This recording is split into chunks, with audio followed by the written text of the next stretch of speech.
तर कसे आहात मित्रांनो, चांगले असतात. युट्यूबवर तुमचं स्वागत आहे. तर आपण इथून पाठीमागचे ब्लॉग आपण जरा स्टॉप केले होते.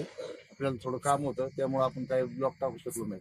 तर आपण आता इथून पुढं प्रत्येक वेळेस आपले नवीन नवीन ब्लॉग तुमच्यापर्यंत पोहोचतील. आणि माझं असं म्हणणं आहे की आता जितू घेतलेली आपल्याला 1 वर्ष झालेलं आहे. तर जितून 1 वर्ष झालेलं आहे आपल्याला. तर जितूची आपण आता कंडिशन बघू, 1 वर्षात काय कंडिशन झालेली आहे. तर आपल्याला कंपनीने 3 वर्षाची वॉरंटी दिलेली जितूची. तर 3 वर्ष वॉरंटीमध्ये आपले 2 सर्व्हिसिंग झालेले आहे.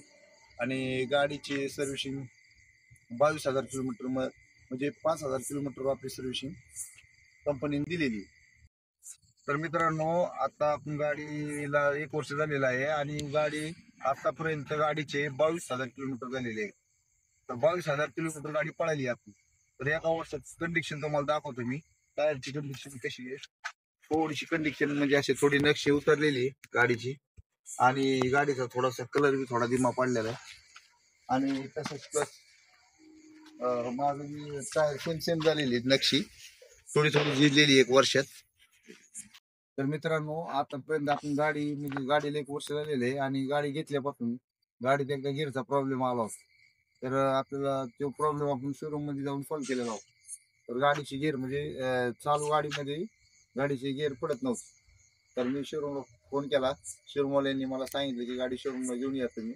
पण आपण गाडी शोरूमला नेली तिथं त्यांनी 1-2 मिनिटात मला प्रॉब्लेम सॉल्व्ह करून दिला.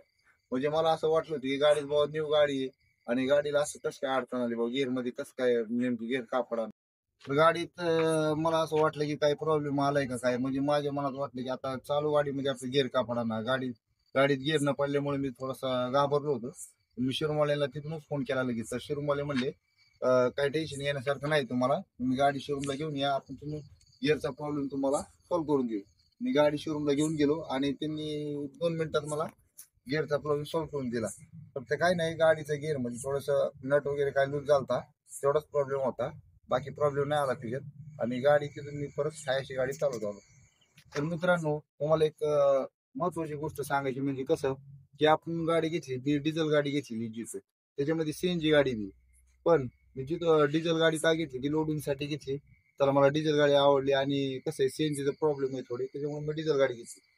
आणि त्याच्यानंतर काय करायचं, गाडी घेतल्यानंतर तिथं माझ्याकडून काय झालं की मी फोनवर बोलत होतो. फोनवर बोलत असताना त्या मुलाकडून डिझेल मध्ये पेट्रोल सोडण्यात आलं. तर मी काय केलं, पेट्रोल सोडल्यामुळे गाडी चालू नाही केली, गाडी बंदच केली.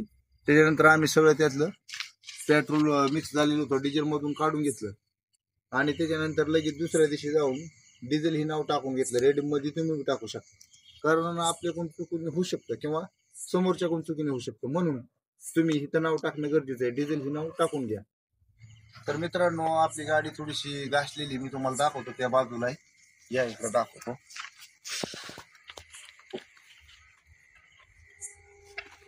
तर ह्या साईडला इथं थोडस आणि ह्या बाजूला थोडं टचअप झालेले. तर काय झालं, मी चहा प्यायला थांबलो होतो आम्ही, आणि सकाळचा टायमिंग होता 5:30चा असं. तर थोडीशी गाडी मी साईडला लावली होती आणि समोरच्याला काही दिसलं नाही, तर त्यांनी गाडी दाबल्यामुळं थोडंसं याला घासली गाडी. तर हे आपण मी आपल्या गाडीचा टचअप पाडून येणार आहे. आता थोडी गाडी चालू असल्यामुळे मला टाइम नाही भेटला, पण मी ते टचअप पाडून येणार आहे. तर मित्रांनो, तुम्हाला कसं आहे, व्हिडिओ आवडला असेल तर लाईक करा, सबस्क्राईब करा आणि आपला व्हिडिओ जास्तीत जास्त शेअर करा तुम्हाला. आणि इथून पुढचे आपण ब्लॉग मध्ये स्टॉप केले होते, आता इथून पुढचे नवीन जसे ब्लॉग येतील आपण टाकत राहणार आहे या चॅनल.